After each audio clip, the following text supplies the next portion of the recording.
guys, at ito ay pick your card or pick your message. Ito ang red na stone at white stone. Okay. Para to sa lahat guys, lahat ng sign. Pick your card about sa inyong pag-ibig. Tingnan natin.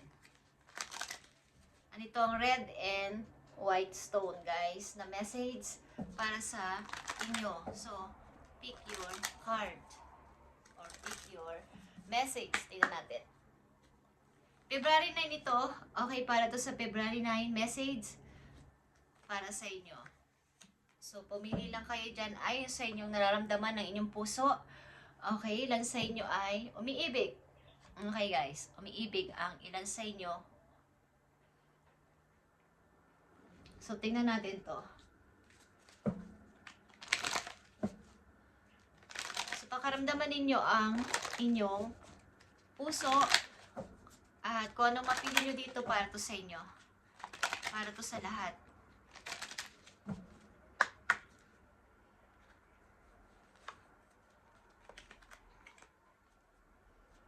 Thank you, Spirit. Okay.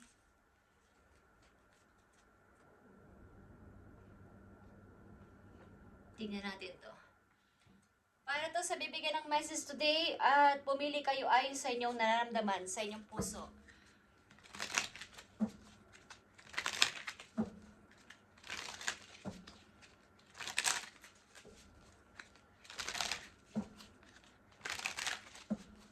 Mahalagang message ito today.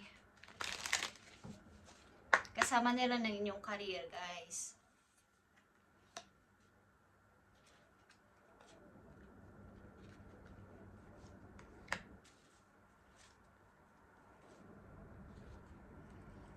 Ilan sa inyo ay hindi natutuwa sa inyong trabaho sa ngayon o hindi kayo satisfied sa pinapakita o pinapasweldo sa inyo ng inyong amo, guys. Okay. Tingnan natin pa mga message po yun.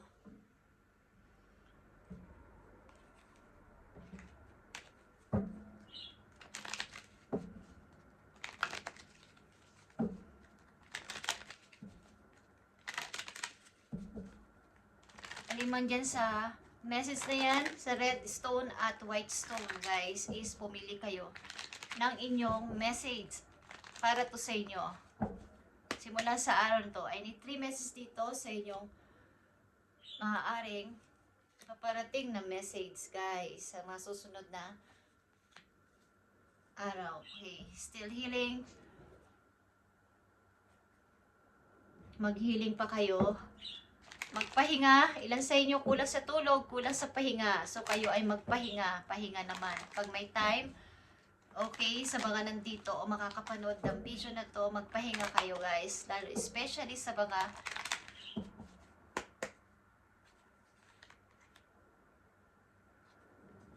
walang pagod-pagod sa pagtatrabaho. Dinadala pa ang work sa bahay. Kung may plano kayong gawin is huwag kayong matakot na itry guys. Okay.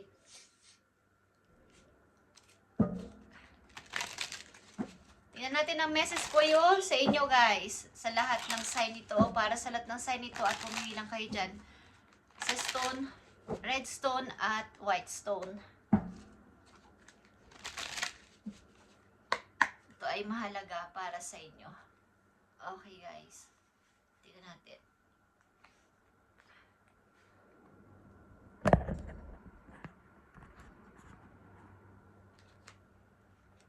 Okay.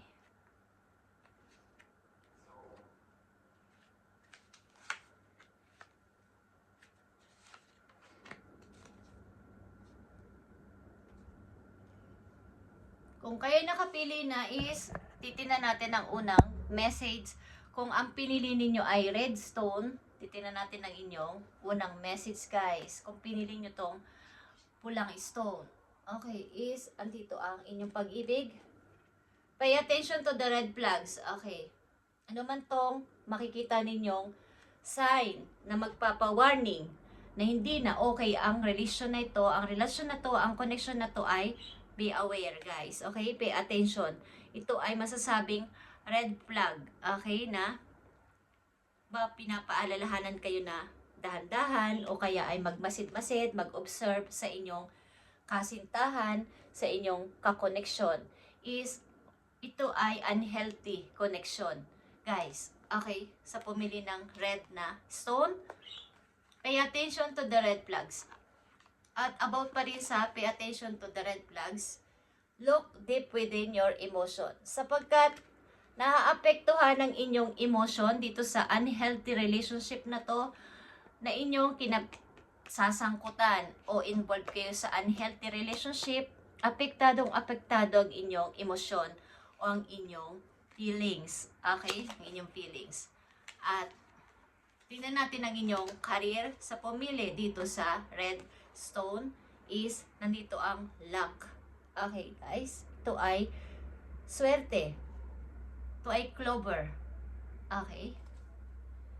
So believing in your own luck can help you cultivate an abundance mindset. About ito sa inyong mindset, kung how nyong pagganahin ng utak nyo sa mga bagay-bagay sa paligid, sa mga nangyayari sa paligid, sa mga uso ngayon, kung ano-ano pa is maging aware kayo dito. At dito tataas ang inyong pera o kaperahan. Okay, sa pumili sa stone na red, the actions you take now will lead to abundance, success, and prosperity. Okay, ano man tong inyong pinili sa ngayon, ngayong taon na to, ngayong buwan na to, is ito yung magtuturo sa'yo ng abundance mo and prosperity ay tataas. Okay?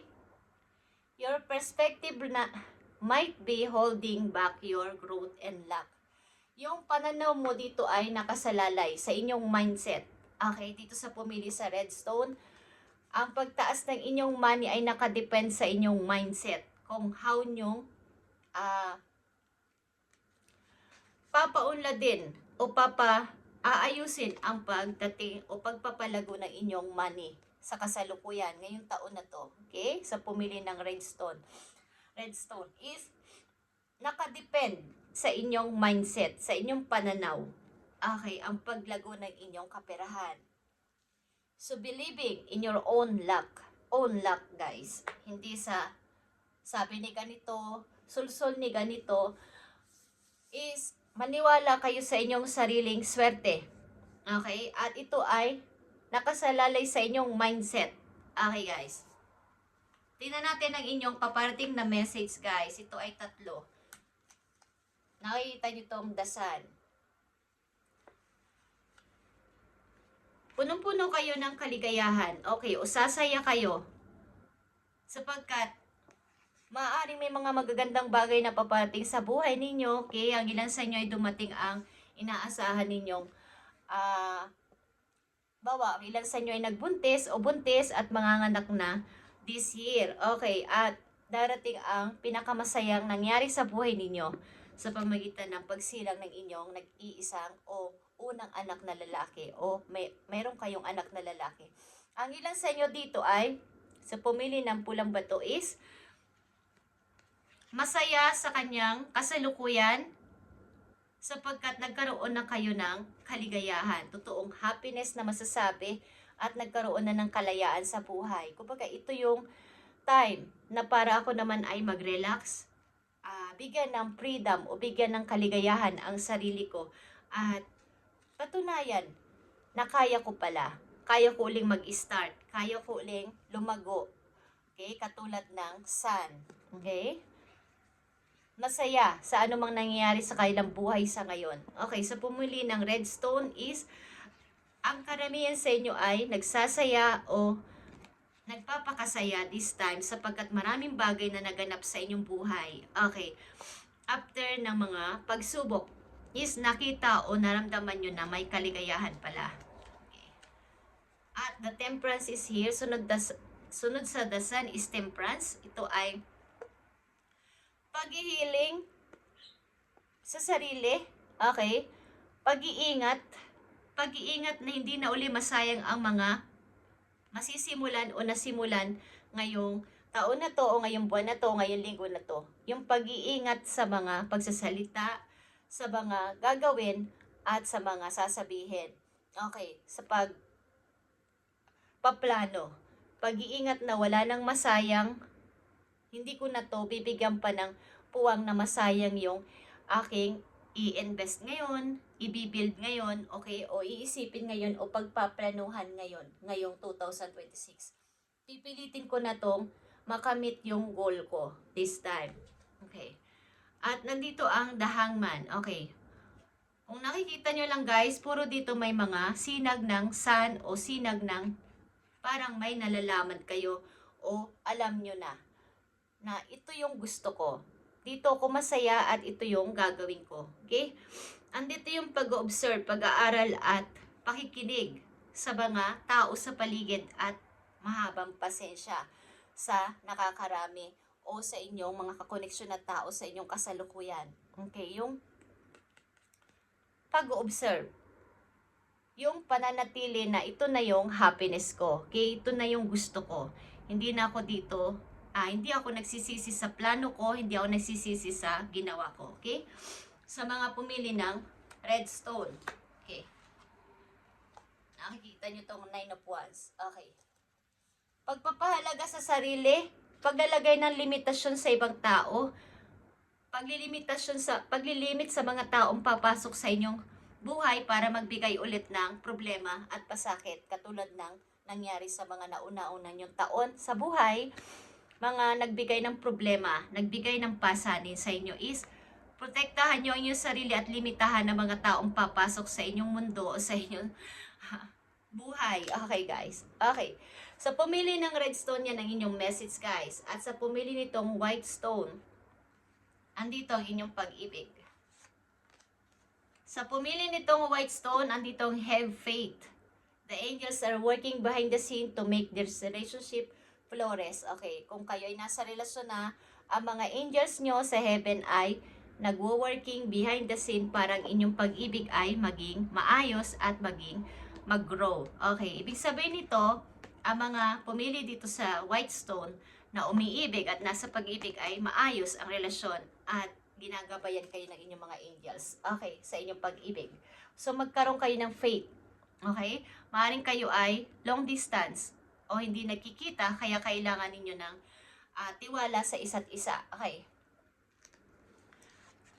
At nandito ang illusion, guys. Okay, illusion is here, dito sa have faith.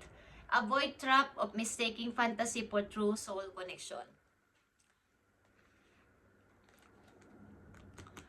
So, kung talagang kayo ay nagmamahalan ng tao na to, magkaroon kayo ng tiwala sa isa't isa sapagkat tinutulungan kayo ng inyong mga angels na i-grow ang relasyon na to at wag nang makipag-appear o makipag-flirt o makipag-ano sa ibang tao, sa ibang person kung kayo nasa relasyon na para hindi magkaroon ng gulo sa relasyon na to na inyong binuo at hindi masayang. Okay, avoid fantasy o mag-mistake sa mga inyong mga makikilala pa in the near future.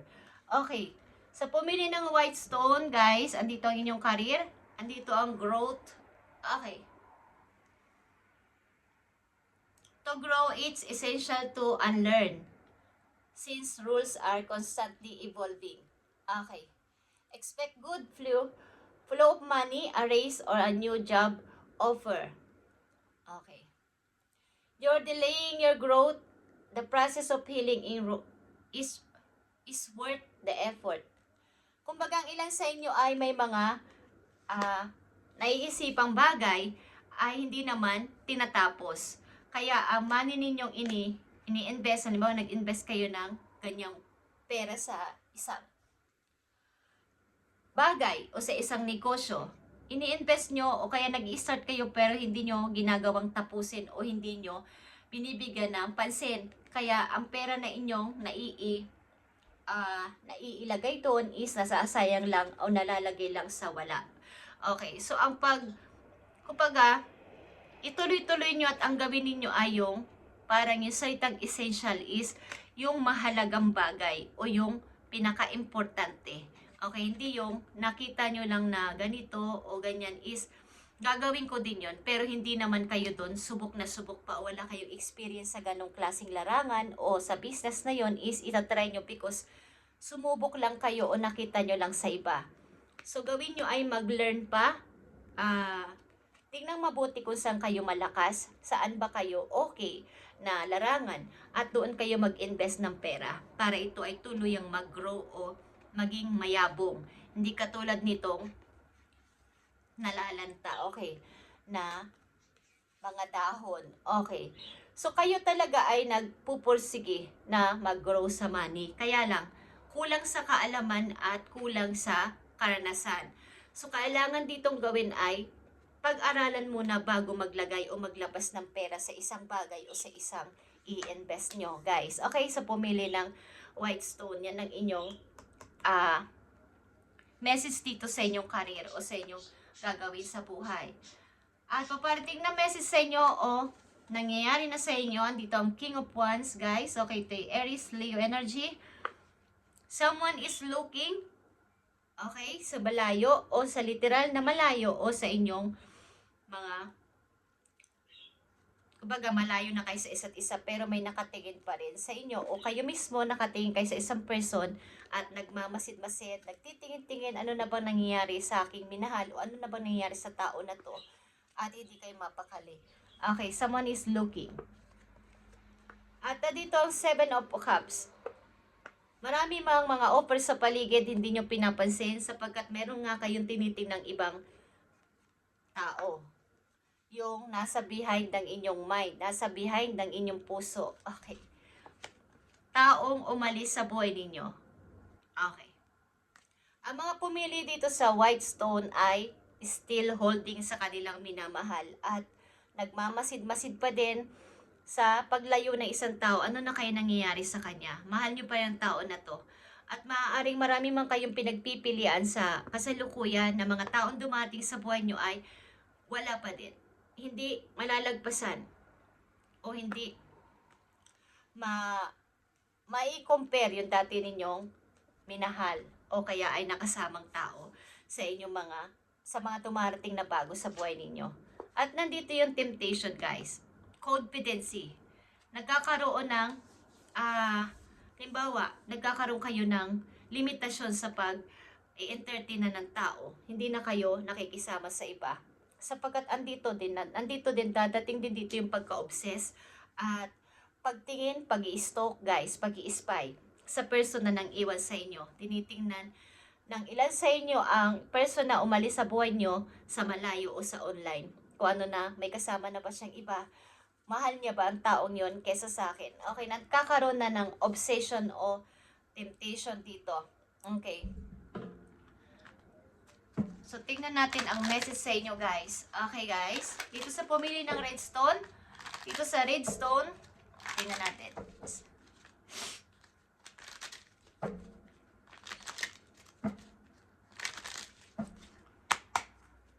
Dito sa pumili ng redstone is, ang payo sa'yo, you need to ignore what everyone else doing and achieving. Okay, wag mong i-compare ang sarili mo sa mga na-achieve nila sapagkat may magagandang bagay na paparting sa buhay mo.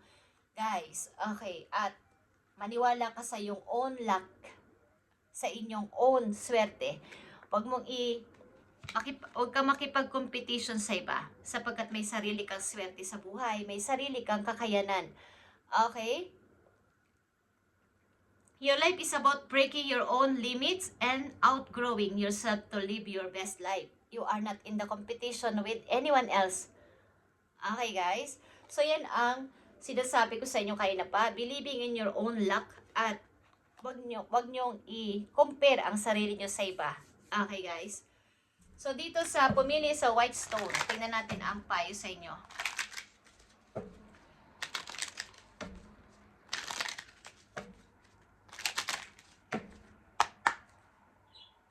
Thank you, Spirit. So, pumili sa white stone, guys, ito ang payo sa inyo. Accept where you are at this moment in time. I-accept mo kung nasaan ka na at anong ginagawa, ano ang sitwasyon mo this moment, okay?